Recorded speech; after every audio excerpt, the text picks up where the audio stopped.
When I got to work as Secretary of State, I opted for convenience to use my personal email account, which was allowed by the State Department, because I thought it would be easier to carry just one device for my work and for my personal emails instead of two. Alongside Miranda Kahn, J.D. Hayworth back with you on America's Forum. That, of course, former Secretary of State Hillary Clinton yesterday defending her use of private emails during her time as Secretary of State. Yeah, rather than offering up an apology, which some had hoped, just saying, Clinton said it was simply more convenient, as you just heard, to have two email accounts. How convenient. Joining us now to talk about it, Newsmax contributor John Fund, also a columnist for National Review Online. So, John, just a matter of convenience. This is very curious. Very curious because last month Hillary Clinton was in Silicon Valley proudly saying that she owns and uses an iPad, a mini iPad, an iPhone, and a BlackBerry, and carries them, 4 devices. So what's changed? A few years ago she had to have 1. Now she's the proud possessor of 4? This excuse is a little hard to take. John, what were you hoping to hear from Hillary Clinton? It's impossible to answer. Come on, because she's always the same. No, she's always the same. You know you're not going to get the straight talk. You know you're not going to get an apology. So you weren't surprised at all? You know you're going to get a convoluted... You weren't surprised at all by anything she said? Old Hillary's learned no new tricks. Well, it didn't seem like an issue. I heard some audio back. At any rate, that's I think that was Hillary. Was that Hillary weighing in with her own editorial? She heard that. Let's get to the response. She's always listening. Well, that could be true, truer than you might think. At any rate, the loyal opposition is slamming Mrs. Clinton's explanation. Darrell Issa, in particular, says that the notion that Mrs. Clinton shared every relevant email is insulting. Hillary is asking us to trust her. How successful will she be in that with that request, John? Well, ultimately, assuming the Benghazi Select Committee of Congress doesn't discover something dramatic, assuming that, I don't think the voters are going to weigh this dramatically in deciding whether or not she's going to be the Democratic nominee for president. Where I do think it matters is that the media now realizes, you know, we've seen this Clinton show from the 90s before. It's the same old story. Play hide and seek, constantly intimidate and attack reporters who question them at any stage, and basically obfuscate, cover up the facts, and just try to move on. And it's going to be very frustrating for reporters because, look, reporters, obviously they recognize candidates have their own self-interest, but the Clintons are like a giant steamroller every time you're trying to get information from them. And it's exhausting for reporters. So I think it's going to continue to feed suspicion and distrust between the media and the Clinton campaign. But will a feeding frenzy continue? That's a question we might get to. But, John, we really need to take time because we went straight to our dialogue. And we just want to brag on the fact that now you're an official Newsmax contributor. Of course, we remember through the years when you were a columnist and editorial board member for the Wall Street Journal. You've also authored several books. And one book in particular I think about is all the stuff you've written about voter fraud. As we look ahead to the next presidential election, do you expect some more problems with verifying voters and the whole notion of voter fraud? Well, certainly it's a problem because we have the least protected voting system of any industrialized democracy. Mexico does a far better job of voter security than we do, for example. Canada, those intolerant people up north in Canada even require voter ID at the polls.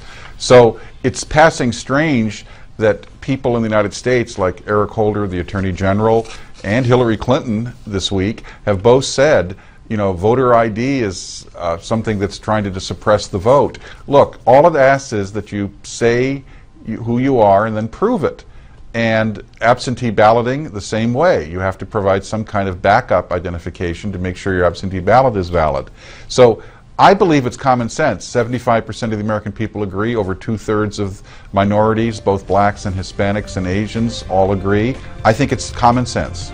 And speaking of common sense, we will get more of that common sense perspective from John Fund. He remains with us to talk about drones, illegal immigrants, and a few other topics in the news. America's Forum continues here on Newsmax TV.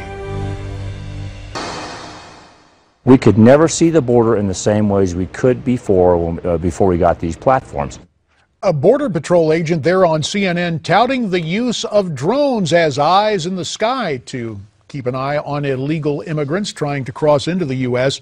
That development comes as we get news that the agency arrests more than 2,000 illegals in a 5-day nation sweep. Nearly half of those arrested have convictions for serious crimes. Let's continue our conversation with new Newsmax contributor John Fund, also a columnist for National Review. Drones on the border. Is that a good idea, John? Of course, any kind of technology that enables people to see what's going on both in the daytime and at nighttime, because drones have that capability, is useful. But it's even more useful if we can target the problem. The biggest problem we have is what you mentioned, the criminal aliens in this country that the Obama administration has all too often failed to round up.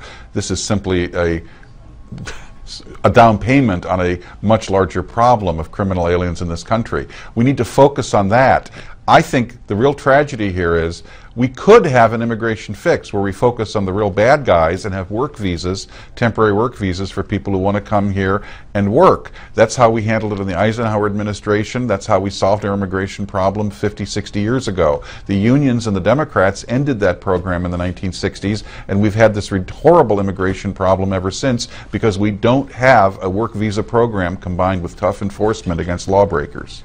And mindful of that, there seems to be a bureaucratic battle, John. I mean, you and I think it's a good idea to use drones to see who's trying to get across the border, but an inspector general from the Department of Homeland Security issued a report essentially saying the drone operation is a waste of tax dollars. How could they reach that conclusion?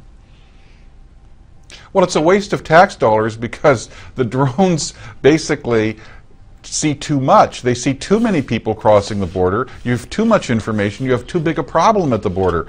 You know, JD, I was born in Tucson. My brother was deputy chief of police there for many years. He was border liaison. The drones are fine, but they can't solve the whole problem. You need to have some kind of a system by which you regulate people across the border so you're not trying to catch everyone, including people who want to come here as dishwashers and construction workers. You're trying to catch terrorists and bad guys. So the drones are useful if you can target the problem. They're not useful if you're trying to prevent every single person from crossing the border, because that's not possible. Well, we take a look at what has happened, and this whole controversy about work permits and people coming into the United States. It's worth moving to the courtrooms, John, where Judge Hannon, the federal judge down in Brownsville, Texas, who ordered a stop to the president's amnesty plan, is saying, wait a minute. The administration tried to pull a fast one on me, 100,000 workers without permits. We're not going anywhere till we investigate that. Judge Hannon standing up for law and order on the border. Well, Judge Hannon is finally calling the Obama administration to account. You know, one of the least reported stories of this administration, JD, is that over 24 times the Supreme Court has unanimously, including all of the liberal appointees that President Obama has made, ruled against the Obama administration on constitutional grounds, saying they've overstepped their authority.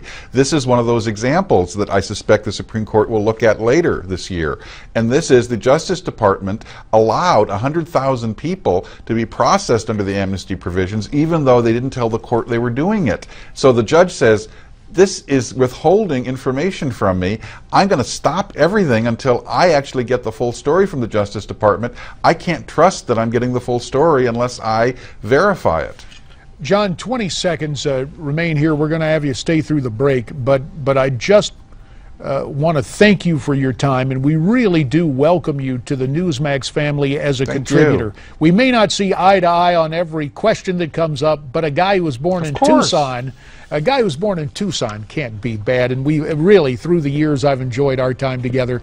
When I served in Congress, and I would talk to you when you were a journalist, and now as a commentator, together we get to assess these things. Tell you what, when we come back, Irene Garcia of Judicial Watch will talk about the release of thousands of illegals with criminal records and the Judicial Watch lawsuit. Stay with us.